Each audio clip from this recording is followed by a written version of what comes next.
is a popular term in the Buddhists.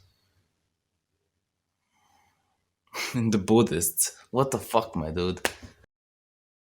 Hi, and welcome back to the channel, and welcome back to another video. So, in today's video, I'm going to explain what does no self mean and what is ego death. No self is a popular concept in spirituality, so I think it's worthwhile getting deeper into it and just seeing what does it even mean, and then you might experientially see what I'm trying to say, hopefully.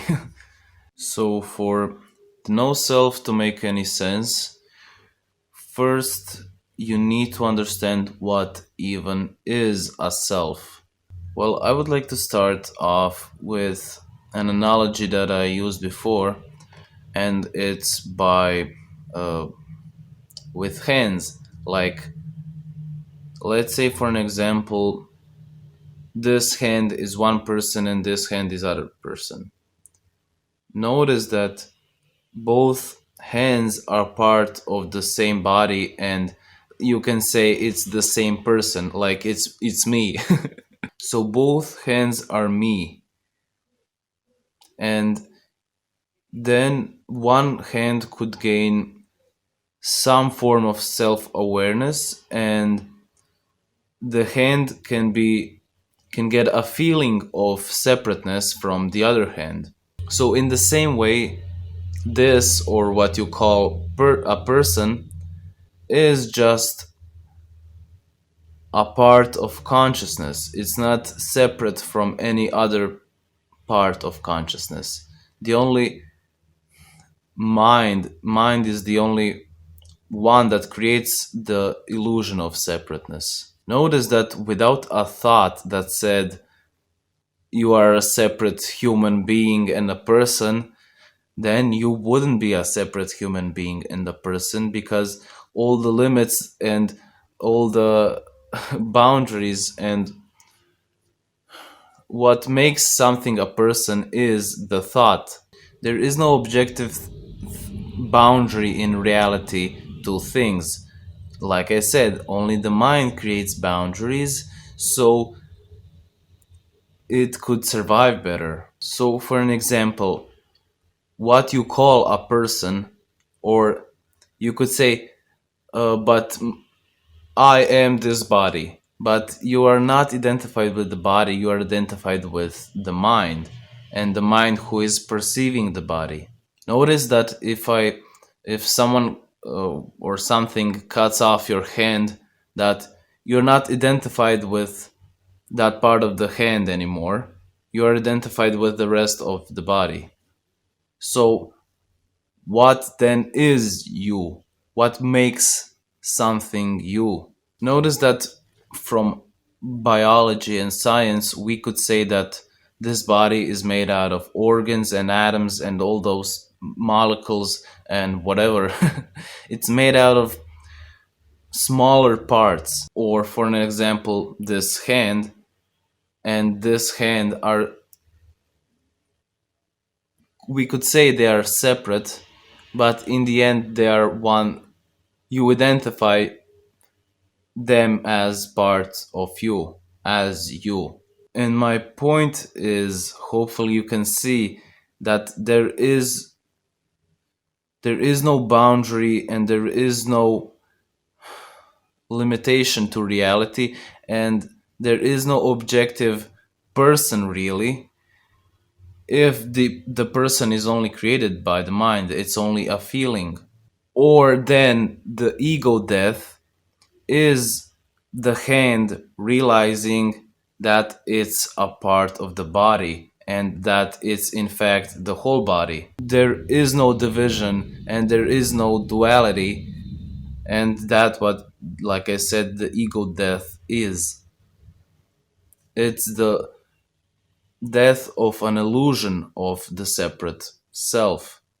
Or in the same way, the person realizes that there is no person, but it's the universe experiencing through the person, in the same way that the hand is not the separate hand, but it's the person experiencing through the hand. In the same way, you, for an example, feel hunger sometimes, and then there is time that you don't feel hunger. In the same way, you can get rid of the feeling of the self and still be. You can still be without the this feeling of separateness. But the problem is that you don't realize that there is no self, but you think there is a self, but you don't realize that the self is just an emotion like a hunger.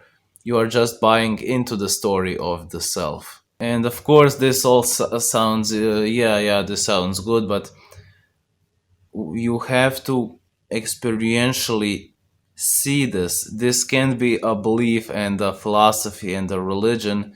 You need to see this, what I'm trying to say, from your experience, because if you don't see it from experience, then it is only a thought. It doesn't mean anything. So, to experience the no self or the ego death, you just simply need to contemplate, where is the self? What is the self made out of? Like, yeah, you can say the body is made out of things, material, whatever, although it's also just a content of consciousness. But let's say for this one, yeah, it's material stuff.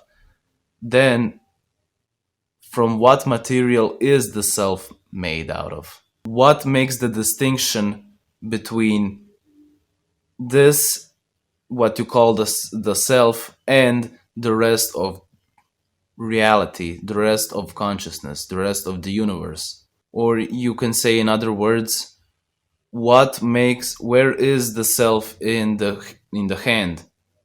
Like, what is it? It's, do you see that it's only a feeling there? It's only a perception of the mind, and the mind creates a feeling of the separate self so it could survive better, like I said. In the same way, the hand can get a feeling of separateness from the other hand, so then it doesn't notice that it's the same as this hand, and then the hand can only care about itself, or you could say that is the point of the ego, and it can only take care of its own survival, not noticing that it is the other hand and it is the whole person. The problem is that you never investigated what means I. What is this I? What is this self? What are you?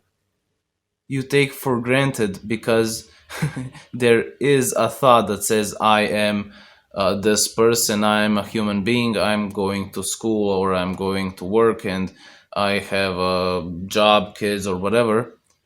There are all these thoughts that create an illusion of the person and the separate self, and then you can't really notice what you really are. What I'm trying to say is that you don't see that you're not the person, but you are the universe looking through a person. And yeah, like I said, this is not some philosophy or religion or a belief. This is not my belief. You can notice this from experience. If there wasn't a thought that said you are a human being and you are this person, and all these attachments that the mind creates, then you would see that there is no limitation to what you are. And of course, I do get that me just explaining this to you might not awaken you, and you might not experientially see that you are the whole universe right now, that you are the whole universe just looking through a person. And you might, if you agree with me, for an example, you just agree. Okay, I agree with you. If you agree with me, that doesn't mean anything. You have to experientially, without thoughts, see reality as It is. And yeah, that's another danger of the teaching, because I want to also guide you, and I will also, you also need the theory part, me explaining you, but don't make it stop you from doing the real work and meditation and contemplation, or in other words, because only with meditation and contemplation can you experientially know this fact. And notice how it could change your life completely if there was no ego, there was no self, and you noticed that you're not the person, but you are actually everything. You are consciousness, just being and observing itself. It's like hand touching myself. It's the hand, I am experiencing myself through the hand. Or, in other words, you are consciousness experiencing itself through an illusion of the separate self or the separate person. Notice how experiencing that, and, or better put, seeing that, could transform the person's life. Yeah, that's really why awakening and enlightenment is viewed as the ultimate goal for the person. Because for the person, where you can say that goals exist, ultimately there are no goals.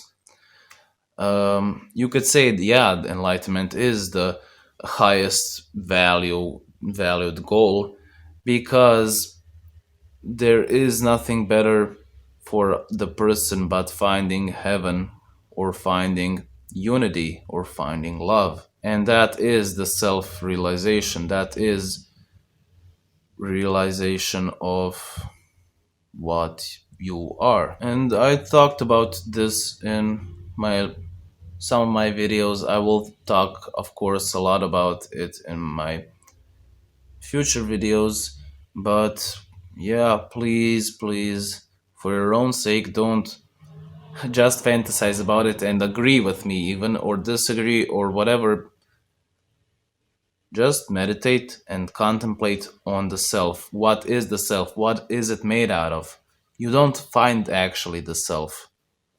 And then, yeah, no talk is needed, and no listening to me is needed, and no teaching is needed, or no path or anything is needed. Just meditate on your own, contemplate on the self, and the being will shine through, and the truth will shine through. And that's it for this one. Hope you enjoyed it. If you did, be sure to smash that like button, and if you want, comment down below and subscribe so you don't miss other videos that I'll be posting out in the future. And see you in the next one. Bye.